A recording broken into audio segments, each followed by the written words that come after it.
Assalamualaikum warahmatullahi wabarakatuh. Saya Yuniar Ilmi, NIM 9312089919 dari kelompok 7. Di sini saya akan mempresentasikan tentang pegadaian syariah. Untuk materi yang pertama ada pengertian pegadaian syariah. Pegadaian syariah merupakan salah satu unit layanan syariah yang dilaksanakan oleh perusahaan umum atau perum.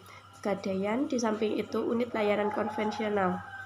Berdirinya unit layanan syariah ini didasarkan atas perjanjian bagi hasil antara Bank Muamalat Indonesia (BMI) dengan Perum Pegadaian Syariah dengan prinsip musyarakah.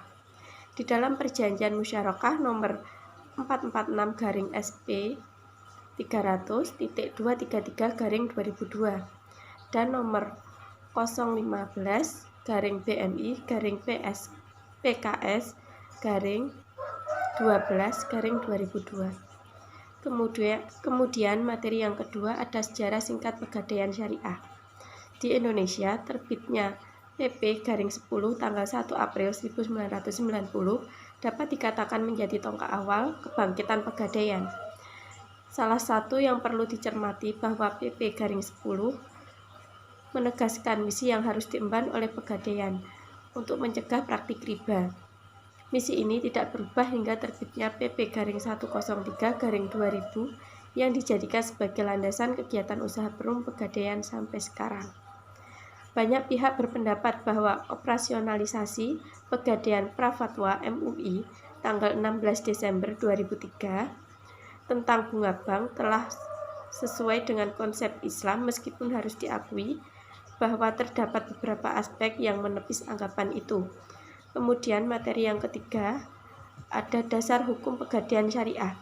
Dasar hukum pegadaian syariah ada 3, yaitu yang pertama Al-Quran Surat Al-Baqarah ayat 283. Kemudian yang kedua ada hadis Rasulullah Aisyah radhiyallahu an meriwayatkan bahwa Rasulullah Shallallahu alaihi wasallam pernah membeli makanan dari seorang Yahudi yang menjadi jaminannya adalah baju besinya. Diriwayatkan oleh hadis riwayat Bukhari dan Muslim. Kemudian yang ketiga ada ijtihad ulama. Materi yang keempat ada mekanisme operasional pegadaian syariah. Operasi pegadaian syariah menggambarkan hubungan di antara nasabah dan pegadaian. Adapun teknik pegadaian syariah adalah sebagai berikut. Yang pertama ada nasabah meminjamkan barang kepada pegadai syariah untuk mendapatkan pembiayaan. Kemudian pegadaian menaksir barang jaminan untuk dijadikan dasar dalam memberikan pembiayaan. Kemudian yang kedua ada pegadaian syariah dan nasabah menyetujui akad gadai. Yang ketiga, pegadaian syariah menerima biaya gadai seperti biaya penitipan, biaya pemeliharaan, biaya penjagaan, dan lainnya. Kemudian yang keempat ada nasabah menebus barang yang digadaikan setelah jatuh tempo. Ulama Syafi'i berpendapat bahwa pegadaian dikatakan sah apabila telah memenuhi paling tidak 3 syarat, yaitu yang pertama ada harus berupa barang karena hutang tidak bisa digadaikan. Kemudian yang kedua, penetapan kepemilikan pegadaian atas barang yang digadaikan tidak terhalang. Kemudian yang ketiga, barang yang digadaikan bisa dijual manakala sudah habis masa pelunasan hutang gadai.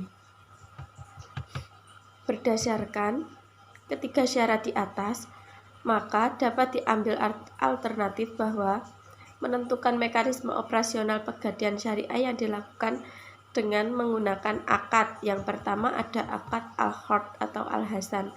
Akad al-qard atau al-hasan. Akad al-qard al-hasan dilakukan untuk nasabah yang ingin menggadaikan barangnya untuk keperluan konsumtif. Kemudian yang kedua ada akad al-mudharabah. Akad ini dilakukan untuk nasabah yang menggadaikan jaminannya untuk menambahkan modal usaha, pembiayaan, investasi, dan modal kerja. Kemudian yang ketiga ada akad al-bai' muqayyadah. Akad ini dapat dilakukan jika rahin yang menginginkan penggadaian barang untuk keperluan produktif. Artinya, dalam menggadaikan, rahim tersebut menginginkan modal kerja berupa pembelian barang, sedangkan barang jaminan yang dapat dimanfaatkan untuk tidak dapat dimanfaatkan oleh rahin atau murtahin. Kemudian yang kelima, ada perbedaan pegadaian konvensional dengan pegadaian syariah. Pegadaian syariah dengan pegadaian konvensional memiliki perbedaan yang cukup besar. Perbedaan tersebut dapat dilihat sebagai berikut. Pegadaian konvensional didasarkan dalam Peraturan Pemerintah Nomor 103 Tahun 2000. Pegadaian syariah didasarkan pada Peraturan Pemerintah Nomor 103 Tahun 2000 dan Hukum Agama Islam. Kemudian perbedaan yang kedua, pegadaian syariah, biaya administrasi berdasarkan persentase, berdasarkan golongan barang. Kemudian dalam pegadaian syariah, biaya administrasi menurut ketetapan berdasarkan golongan barang. Kemudian yang ketiga, pegadaian konvensional, bila lama pengambilan barang lebih dari pinjaman, maka barang gadai dilelang kepada masyarakat. Tetapi dalam pegadaian syariah, bila mana lama pengambilan barang pinjaman oleh lebih dari akad, barang gadai nasabah dijual kepada masyarakat. Kemudian pegadaian konvensional, bila dalam 1 tahun uang kelebihan tidak diambil, uang kelebihan tersebut menjadi milik pegadaian. Tetapi dalam pegadaian syariah, bila dalam 1 tahun kelebihan uang tersebut tidak diambil, maka uang tersebut diserahkan kepada lembaga jiswaf. Kemudian waktunya, dalam pegadaian konvensional 1 hari dihitung 15 hari, tetapi dalam pegadaian syariah waktunya dalam 1 hari dihitung 5 hari. Dalam pegadaian konvensional mengenakan bunga atau sewa modal terhadap nasabah uang untuk memperoleh pinjaman, tetapi dalam pegadaian syariah tidak mengenakan bunga pada nasabah yang mendapatkan pinjaman.